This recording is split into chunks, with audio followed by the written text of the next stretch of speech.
اردو ہندوستان کی پیاری زبان ہے۔ اس شعر میں شاعر نے کیا کہا ہے کہ اردو زبان ہندوستان کی ہے اور ہندوستان ہی اس کی پھلواری ہے، یعنی کہ ہندوستان میں اردو زبان پھلی پھولی ہے، یہ ہندوستان کا ایک پھول ہے اور ہندوستان کی یہ ایک بہت پیاری زبان ہے۔ سوری، زبان نہیں کہیں گے، زبان۔ اب اگلا شعر ہے، جھڑتے ہیں پھول منہ سے گھلتا ہے رس فضا میں، جب ہو زباں پہ جاری اردو زباں ہماری۔ سیاق و سباق لکھیں گے کہ یہ شعر نظم اردو زباں ہماری سے لیا گیا ہے۔ ایک بار اور پڑھتی ہوں اس شعر کو۔ جھڑتے ہیں پھول منہ سے گھلتا ہے رس فضا میں، جب ہو زباں پہ جاری اردو زباں ہماری۔ تشریح، اس شعر میں شاعر اردو زبان کی خوبیاں بیان کرتے ہوئے کہتا ہے کہ اردو بہت ہی میٹھی زبان ہے۔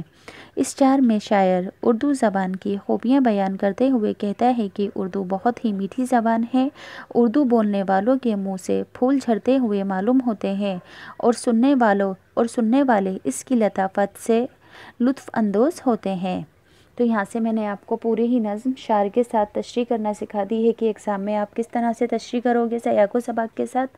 اب ایگزام میں کسی بھی نظم کا مرکزی خیال پوچھا جائے گا آپ سے، تو مرکزی خیال کا مطلب ہوتا ہے کہ اس نظم کو پڑھ کر آپ نے کیا عبرت حاصل کی، کیا سیکھ حاصل کی، کیا مورل ایجوکیشن حاصل کی یا پھر کیا نیتک مولیہ حاصل کیا۔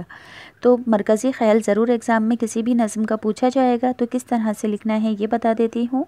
اس نظم کے ذریعے شاعر نے اردو زبان کی خوبیاں بیان کرتے ہوئے کہا ہے، اس نظم کے ذریعے شاعر نے اردو زبان کی خوبیاں بیان کرتے ہوئے کہا ہے کہ اردو زبان بہت پیاری،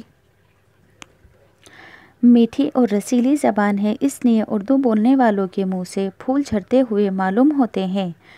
تو یہاں پر میں نے نظم کا مرکزی خیال بھی سمجھا دیا آپ کو۔ اب اس سبق کے سوال جواب سمجھاتی ہوں۔ سوال نمبر 1، پھولوں کی کیاری کسے کہا گیا ہے؟ ٹیکسٹ بک کے کوشچن آنسر ہیں یہ۔ جواب، پھولوں کی کیاری اردو زبان کو کہا گیا ہے۔ سوال 2، دوسرے شعر میں شاعر کس بات کی دعا کرتا ہے؟ جواب، دوسرے شعر میں شاعر دعا کر رہا ہے کہ اردو زبان ہمیشہ دنیا میں ترقی کرے اور پروان چڑھے۔ سوال نمبر 3، اردو کا بھارت سے کیا رشتہ ہے؟ جواب، اردو کا بھارت سے گہرا رشتہ ہے، ہندوستان اردو کے رہنے کی جگہ ہے اور ہندوستان ہی اس کا چمن ہے۔ سوال نمبر 4، آخری شعر میں اردو زبان کی کیا خوبیاں بیان کی گئی ہیں؟ جواب، آخری شعر میں اردو زبان کی یہ خوبی بیان کی گئی ہے کہ اردو بہت میٹھی اور رسیلی زبان ہے، اس کا ایک ایک لفظ شائستگی اور لطافت سے بھرپور ہے، یعنی کہ بہت نرم اور میٹھی زبان ہے۔ اردو بولنے والوں کے منہ سے پھول جھڑتے ہیں۔ ایک بار اور پڑھ کر بتا دیتی ہوں۔ آخری شعر میں اردو زبان کی یہ خوبی بیان کی گئی ہے کہ اردو بہت میٹھی اور رسیلی زبان ہے، اس کا ایک ایک لفظ شائستگی اور لطافت سے بھرپور ہے، اردو بولنے والوں کے منہ سے پھول جھڑتے ہیں۔ اب اس چیپٹر کے گرامر پڑھ کر بتاؤں گی جو کہ ایگزام میں آپ سے پوچھی جائے گی۔ نیچے لکھے ہوئے مصرعوں کو صحیح لفظوں سے مکمل کرنا ہے۔ پہلا ہے، پھولوں کے جیسے کیاری اردو زباں ہماری۔ تو یہاں پر 2 آپشن دیے ہوئے ہیں، تو اس میں سے کون سا والا آئے گا؟ پھولوں۔ یہاں پہ آلریڈی فل ہے تو میں یہاں پہ لائن ڈرا کر دیتی ہوں۔ اب نیکسٹ ہے، پھولے پھلے ہمیشہ باغ جہاں میں رب۔ تو ان دونوں میں سے کون سا لفظ آئے گا یہاں پر؟ جہاں۔ نظم کو لرن کرنا ضروری ہے، تبھی آپ ان غلطیوں کو پہچان پاؤ گے۔ بھارت ہے اس کا مسکن، بھارت ہے اس کا گلشن۔ تو ان دونوں لفظوں میں سے ایک چوز کرنا ہے، تو مسکن یہاں پر آ جائے گا، مسکن۔ ایگزام کے اندر یہ ان ڈیشوں کے اندر کچھ لکھا نہیں ہوگا، یہاں سے آپ کو چوز کر کر لکھنا پڑے گا۔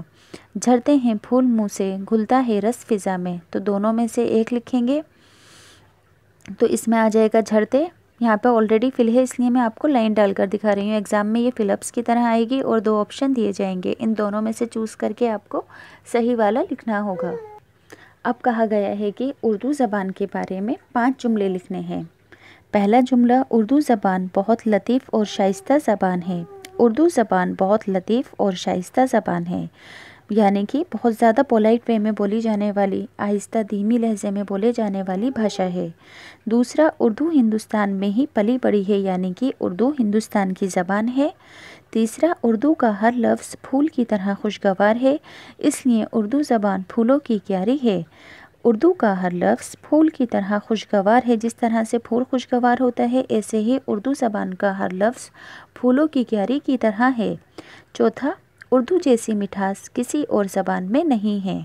پانچواں، اردو بولنے والوں کے منہ سے پھول جھڑتے ہیں، یعنی کہ اردو زبان اتنی شائستگی والی زبان ہے، اتنی نرم لہجے والی زبان ہے کہ جب کوئی انسان اردو بولتا ہے تو ایسا لگتا ہے کہ اردو بولنے والے انسان کے منہ سے پھول جھڑ رہے ہیں۔